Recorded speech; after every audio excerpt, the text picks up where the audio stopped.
Jesus Freedom from the Law channel, a daily spiritual nourishment from God's Word. Enjoy watching! Bakit kaya tayo nalulungkot pag nalalayo sa mga nagmamahal sa atin at mga mahal natin sa buhay? Bakit nalulungkot tayo lalong-lalo na pag may isang sa kabilang buhay na mahal natin o kaya hindi tayo nagkikita na matagal? We feel something lacking in our lives and we feel anxious and lonely when separated from people because these people represent the presence of God in our lives. Maaaring hindi buong buo na naipapakatawan sa atin yung presensya ng Diyos, but there's an aspect of God, there's an element of God, a kind of love of God that we feel from that person or for that person. That's why we feel bad pag nawawala yung tao. Kasi ang tunay na nagpapalungkot sa kaluluwa, sa espiritu ng tao ay yung mawalay sa Diyos. At kung merong mga tao na ginagamit ng Diyos para tayo mahalin o mga taong kinakatagpuan natin ng mga kailangan natin mula sa Diyos at nawala sila, ang talagang namimiss natin, hindi sila, kundi yung Diyos na nasa likod nila o yung Diyos na gumagamit sa kanila para tayo mahalin. That's why there is separation anxiety. But real and deep separation is really separation from God. And separation from people who love us, whom we love, is a form of separation from the God who uses them to minister to us. Paano kaya kung meron tayong katiyakan na hindi tayo mahihiwalay sa Diyos kahit kailan? Matatakot pa ba tayong mahiwalay sa tao? Matatakot pa ba tayong mahiwalay sa kamatayan o sa pamamagitan ng kamatayan? Nawa kasihan tayo ng Espiritu ng Diyos na maunawa kung ano ang lalim ng kahulugan na tayo ay kinakasihan ng Panginoon. Nothing can separate us from God ever. That is what the Bible says, and that is also the title of our study at this time. Salamat Panginoon dahil meron kaming katiyakan mula sa inyo na hindi nyo kami iiwanan, hihiwalayan, pababayaan. Pawiin niyo po ang lahat ng uri ng takot sa amin na nagmumula sa takot na maiwan, mapabayaan, mawala ng minamahal o nagmamahal. Puspusin niyo kami ng inyong espiritu para maunawa namin ang lalim, taas, lawak, ang kapangyarihan ng inyong pag-ibig. Forgive us, Father, for all our iniquities. Cleanse us, wash us, make us clean. Clean our bodies, our minds, our thoughts, our spirit, so we may see a glimpse of you. So we may understand even just a tiny bit of you at this time. Father, reveal yourself to us. Use your servant as your instrument. Lift yourself up, O God, and heal your people of fear, of loneliness. Father, we praise you, we thank you, and we ask that you speak to us simply, powerfully, in the name of your Son, Jesus our Lord, our Savior. Amen. Nothing can separate us from the love of God. Romans 8:37 to 39. Paul here writing, in everything we have won more than a victory because of Christ who loves us. I am sure that nothing can separate us from God's love. Not life or death, not angels or spirits, not the present or the future, and not powers above or powers below. Nothing in all creation can separate us from God's love for us in Christ Jesus our Lord. Isa sa mga pinakamakakapangyarihang mga pangungusap sa Biblia, itong sinasabi ng Romans 8:37 to 39. It's absolute. Nothing. At paulit-ulit na sinabi na talagang walang pwedeng mamagitan sa atin at sa Diyos, walang pwedeng maghiwalay mula sa atin at sa Diyos. Nothing and no one can separate us from God's love, from God's salvation and redemption. In fact, even from God's presence. What does this mean? Anong kahulugan na walang makapaglalayo sa atin sa Diyos, maging sa kaligtasan at maging sa presensya na ibinibigay niya? Tingnan natin kung ano ang sinasabi ng Biblia tungkol sa pagwawakas ng panahon. 1 Thessalonians 4:16 to 17. With a loud command and the shout of the chief angel and a blast of God's trumpet, the Lord will return from heaven. Then those who had faith in Christ before they died will be raised to life. Next, all of us who are still alive will be taken up into the clouds together with them to meet the Lord in the sky. From that time on, we will all be with the Lord forever. So ito isang panahon na inaabangan, hinihintay ng mga mananampalataya kung kailan babalik ang Panginoong Jesus, sasalubungin siya sa himpapawid ng mga nanalig sa kanyang sumakabilang buhay na, kasunod yung mga nananalig na inabutang buhay nung panahon na yon, at hindi na daw tayo mahihiwalay sa Panginoon kahit kailan. A very important Christian teaching that after Christ returns, we will all be with the Lord forever. Pero tama na ba yun para magbigay ng hinawa sa atin?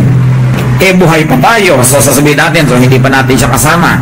O pagka sumakabilang buhay, ang tanong ay, kasama na ba agad? Kumpleto na bang kasama? O partly pa lamang? Kasi hindi pa nangyayari itong event na ito. Pero at least, may inaabangan at may ipinangakong ganong pagkikipag-isa sa Panginoon na wala ng wakas. Pero, may sinasabi ang Colossians 1:27. God did this because He wanted you Gentiles to understand His wonderful and glorious mystery. And the mystery is that Christ lives in you. And He is your hope of sharing in God's glory. So even before Christ's glorious return, while we are still living in the physical body, Jesus already lives in us.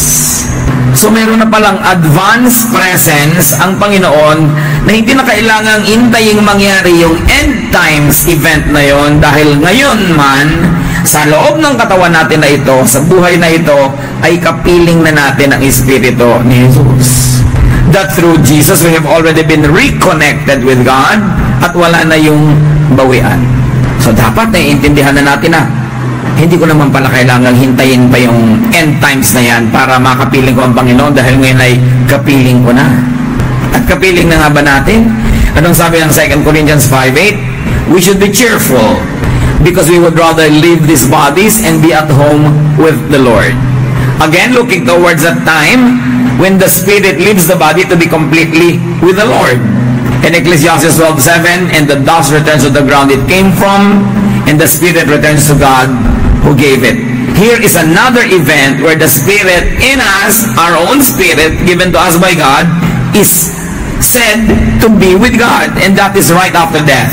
We are already at home with the Lord. Tatlo na ngayong panahon ang pinag-uusapan na kasama natin ang Panginoon. Una, yung hindi pa nangyayari, dahil hindi pa nagwawakas ang lahat at hindi pa bumabalik si Jesus tulad ng ipinangako.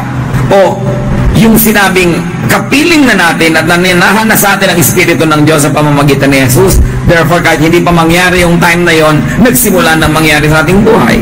O yung sinasabi nitong dalawang verses na pagkamatay ng katawan, huwag ka mag-alala, kasama ka na ng Panginoon. So alin man yon, mabuhay ka man ngayon, mamatay, o dumating yung end times, isa lang ang mensahe: kapiling natin ang Diyos. Mabuhay ka't mamatay, kapiling mo. Magtagal man yung second coming na sinasabi o mapadali, kapiling mo na.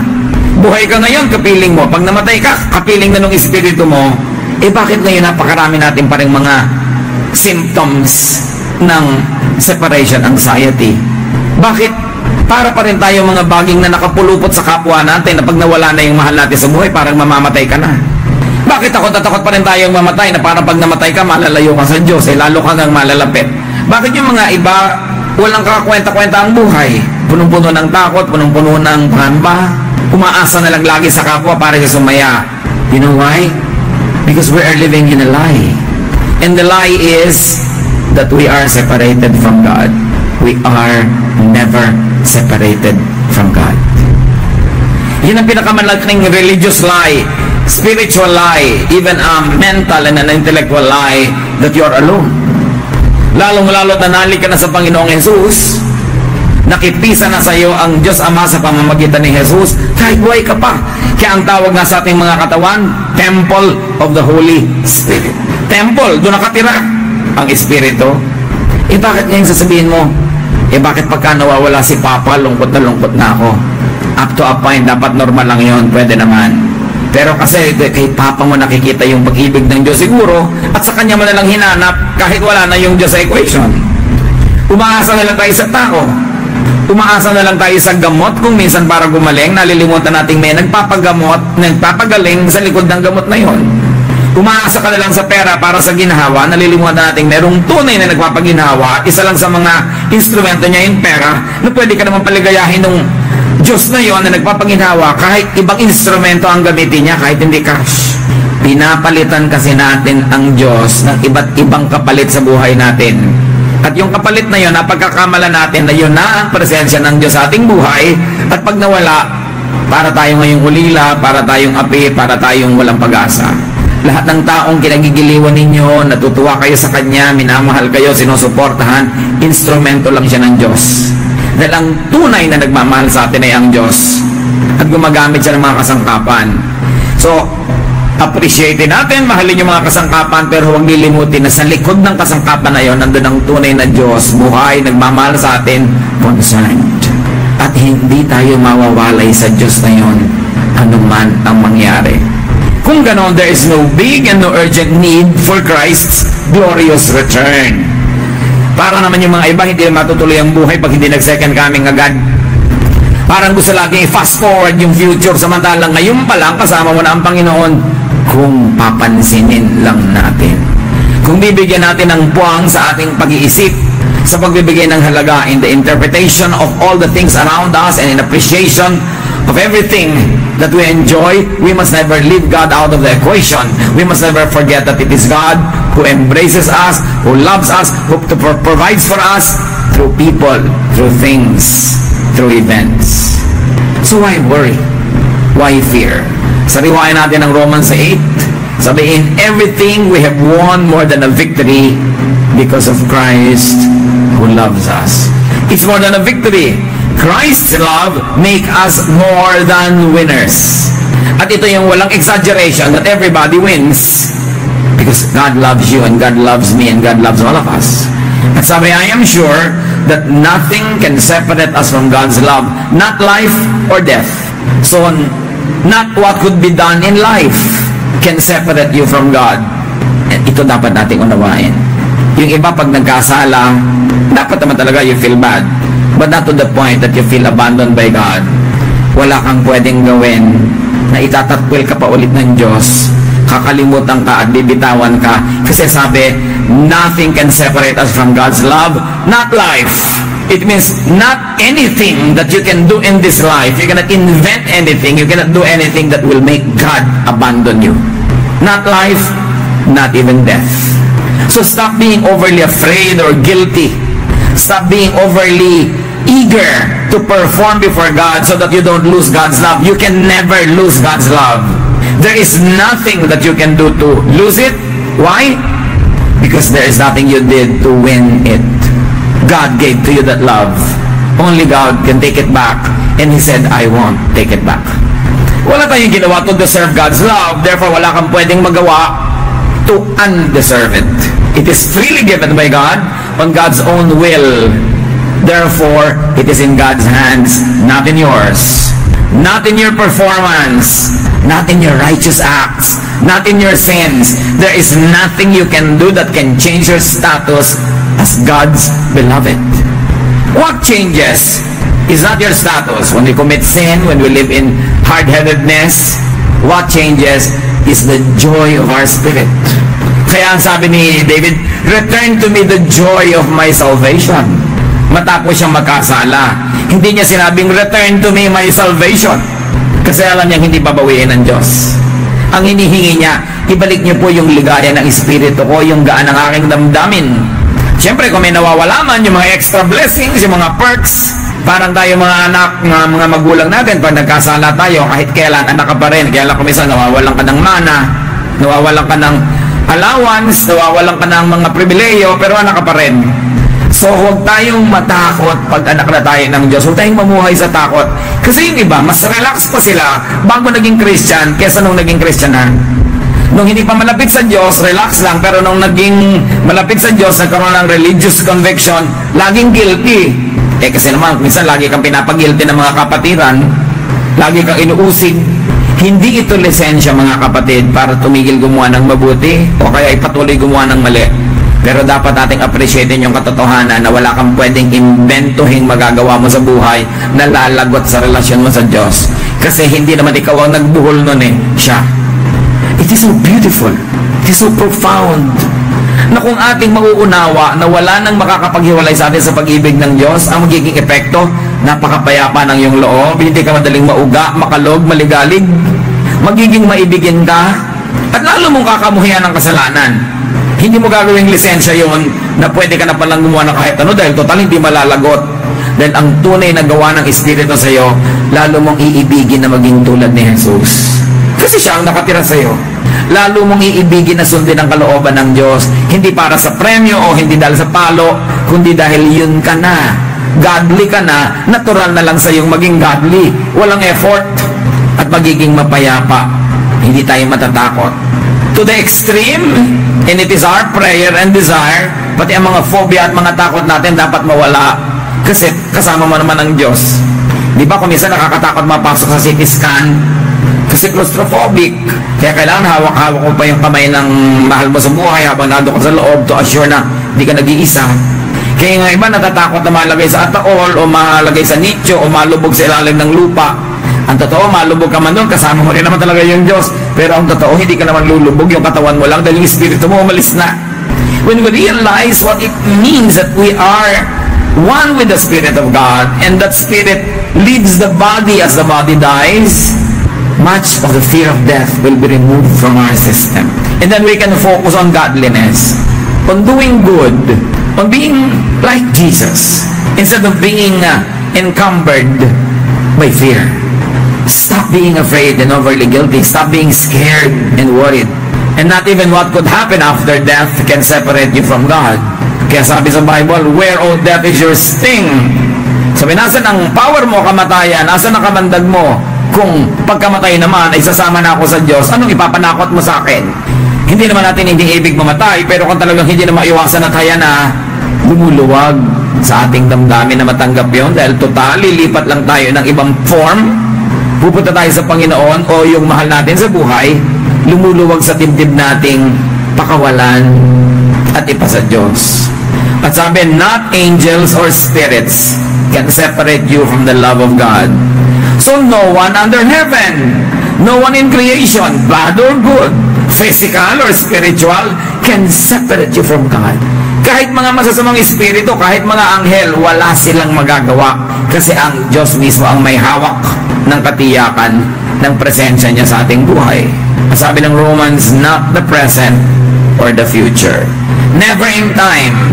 It is timeless. And not powers above or powers below. So walang makagagalaw ng security ng ating kaligtasan sa Panginoon. Walang makakapagpakupas ng lakas ng presensya niya sa ating buhay. Sasabihin ng iba, bakit po parang sa buhay ko parang wala yata ang Diyos? O MWF lang yata na nandun, paminsan-minsan lang. Hindi yun totoo, it's a lie.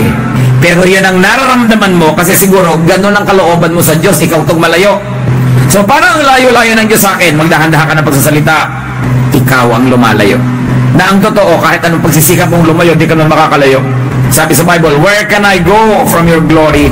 Kung umakyat ako sa mga langit, nandun ka. Kung sumisid ako sa mga dagat, nandun ka. Kahit languyin ko ang karagatan at makarating ako sa kabilang pangpang, nandun ka pa rin. Kasi kailan ako at saan ako pwedeng magtago mula sa iyo?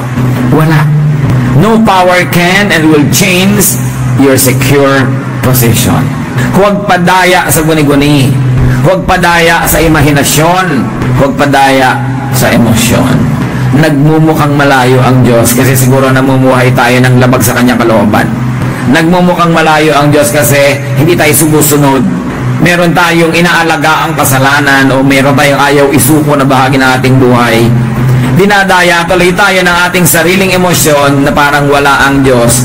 Pero emotion or no emotion, intellect or no intellect, with thoughts or without thoughts, with life or with death, up or above, here or there, God is in you. And nothing can change that. Nothing in all creation can separate us from the love of God in Christ Jesus. Know this. Understand it well. And do not ever fear separation from God again, because that will never happen. Minimize, if you cannot totally eliminate fear of separation from people. Behind every person you love, tingnan nyo, nandun ang Diyos na gumagamit sa Kanya. Behind every person who cares for you, that there is God who cares through that person. Therefore, with or without that person, God will remain there caring for you. Bagamat huwag naman nating baliwalayan yung mga instruments ng Diyos, kahit yung Diyos sa likod nila ang tunay nating ina-appreciate. Meron pa magpe-pray, Lord, salamat po at ginamit mo ang sister na to na instrument para bigyan mo ako. Pero kahit wala naman siya, bibigyan niyo naman po ako. Parang binabaliwala mo naman yung tao na nagpapagamit sa Diyos para maging instrumento to love you. Pahalagahan natin, pero hindi sobra to the point that we become so person-centered that we forget to be God-centered. Don't only know, don't only understand what it means that God will never leave you or forsake you. Enjoy it. Kaya sabi, even though I walk through the valley of the shadow of death, I will fear no evil, for you are with me. Dumadaan ka man sa oras ng kahirapan, huwag kang matakot, kasama mo ang Diyos. Alam niya ang iyong kalagayan. Dumadaan ka man sa hirap ng loob, hirap ng katawan, sa masisikip na mga kalagayan sa buhay na parang wala ka ng lusot, kasama mo ang Diyos. Huwag magpalito sa emosyon.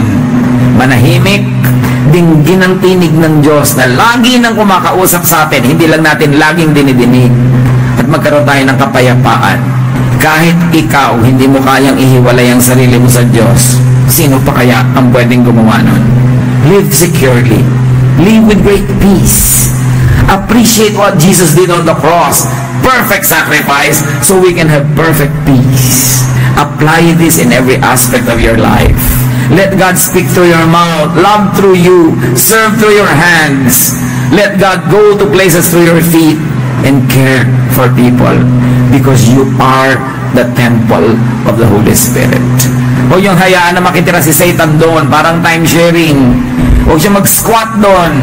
Let the temple be dedicated to God, and the more you dedicate this temple to God's presence, the more you will not only enjoy it spiritually, but you will also feel it.